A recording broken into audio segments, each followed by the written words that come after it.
banning wood. What's this all about? I'll pull up the article and I'll send it Sure. out. But go ahead. Yeah, fascinating. This was something I saw in passing. We're always paying attention and trying to just, keep people informed, keep you up to date on some trends that are being considered. Certainly in Los Angeles, we we're a very progressive city, and they're trying to do whatever we can from a progressive stance, both in regards to housing costs as well as navigating our climate change environment. And one of the issues here in Los Angeles is fire, right? We're in an area where that is potentially the biggest issue we're going to have from climate change, and that's fire. So I saw this article, Los Angeles gearing up to ban wood frame construction. Um, there are some negatives, and this is absolutely not a done deal. So Right. I'm not going there, not freaking out in any way. But it's something to be aware of, and something to maybe voice your opinion on. Because sometimes when there are big changes, those changes will have both a positive and negative effect, and that's what this article goes into. Yeah. Um, Yeah. so, So did you want to basically, read it, Joe? Did you just want to summarize it? we can. Well, here it's pretty quick. Let me read it real quick, and we can stop when we want to make a point. Over Okay. the summer, the Los Angeles City Council Public Safety Committee approved a proposal to expand Fire District 1, an anachronistic planning overlay that would effectively ban wood frame construction in much of the city. Superficially premised as a measure to improve fire safety, the motion has been heavily promoted by special interests in the concrete industry, who would heavily benefit from the prohibition. Yet, as less partial observers have pointed out, the motion would significantly increase the cost of constructing housing in Los Angeles to no clear fire safety benefit. In most U.S. cities, fire safety is ensured by the International Building Code, which sets strict rules on allowable building materials and methods. Thanks to its provisions, uncontrolled structured fires, to say nothing of fire deaths, are now rare in Los Angeles. Fire District 1 is a fossil from a time before the IBC, adopted nearly 150 years ago.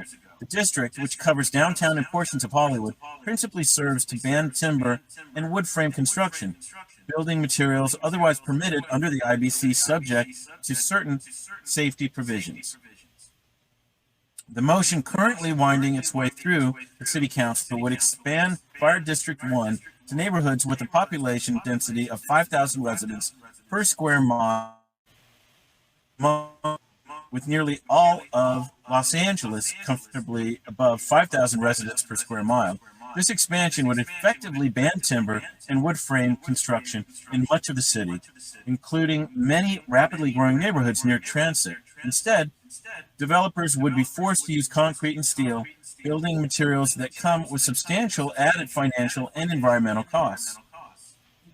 According to a report by the Los Angeles Department of Building and Safety, expanding Fire District 1 would raise building material costs by anywhere from 10.6 to 47.1%. The authors add that this would make many income-restricted housing projects, so desperately needed right now, financially infeasible. Indeed, as my UCLA colleague Shane Phillips points out, forcing all projects to use concrete or steel would make many low and mid-rise multifamily projects outright unworkable, suppressing housing supply at a time when our city faces an acute housing shortage. The expansion would also increase the environmental impact of Los Angeles development, where wood is a renewable resource that captures carbon. Concrete and steel construction entails significant greenhouse gas emissions. With mass timber construction finally making headway on the U.S., head-rise construction would soon be significantly greener if the Los Angeles City Council doesn't ban it. At a time when the Los Angeles city leaders talk a big game about combating climate change, it's ironic that they are gearing up to ban some of the greenest building materials we have available. If expanding Fire District 1 is so transparently ill-advised, why is it moving forward? Notably, nobody involved has even bothered to make the case that this change would have real fire safety benefits. And why should they? The motion is being advanced by and for business and labor interests in the concrete industry, which has aggressively promoted this measure as a way to ban competition. Outside of this singular special interest group, a broad coalition of environmentalists, affordable housing advocates, and neighborhood councils have condemned the motion, fearing the disastrous implications for and environmental sustainability.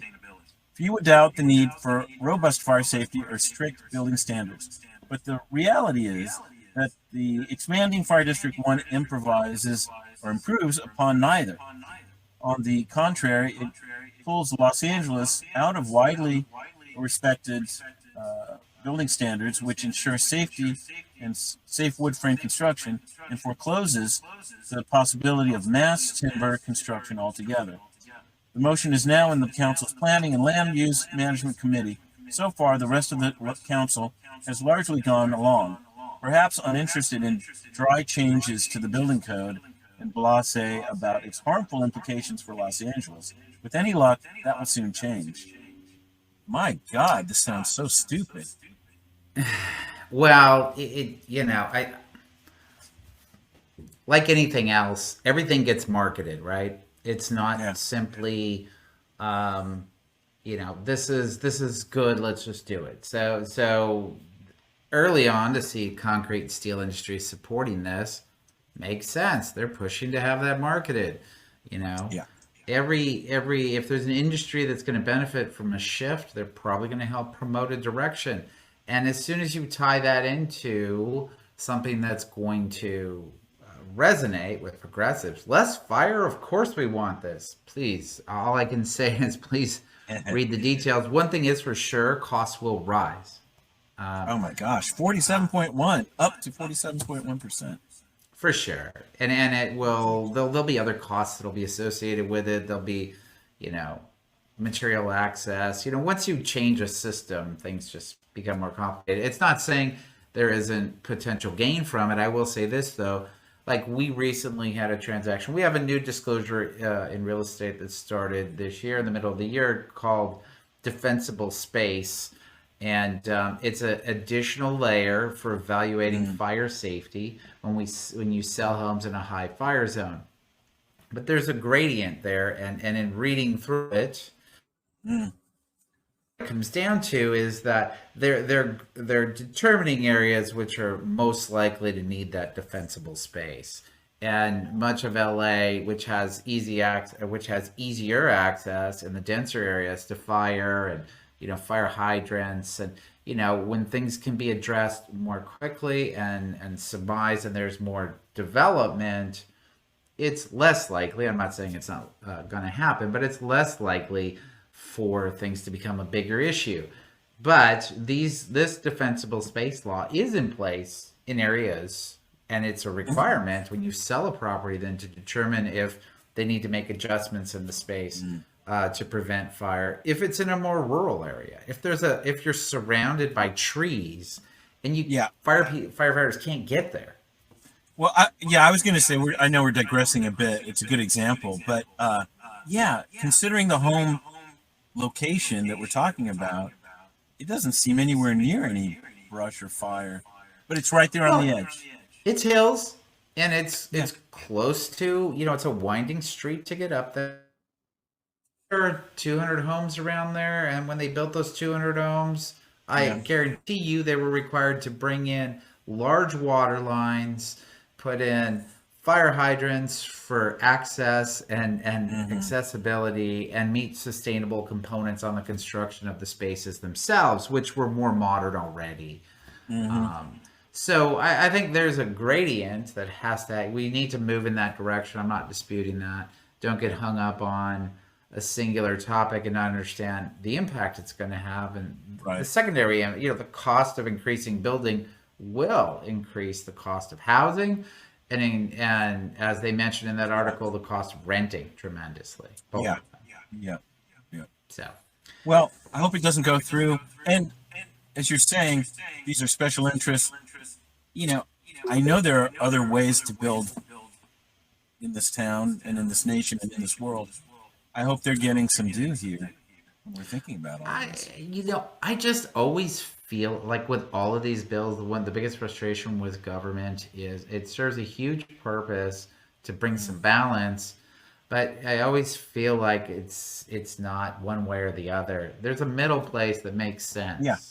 If you hit a certain amount of units, if you hit, if you're X amount from a fire hydrant, or volume of trees, or et cetera, et cetera. If the road is X narrow, and there are things that can come up that can be utilized. I like the conversation and the topic, and what it's trying to prevent, but what's the motivation, and what will it really do, and what are the negative impacts that come along with it. This, as it stands, as it's kind of being discussed, doesn't seem appropriate at this time without some serious adjustments.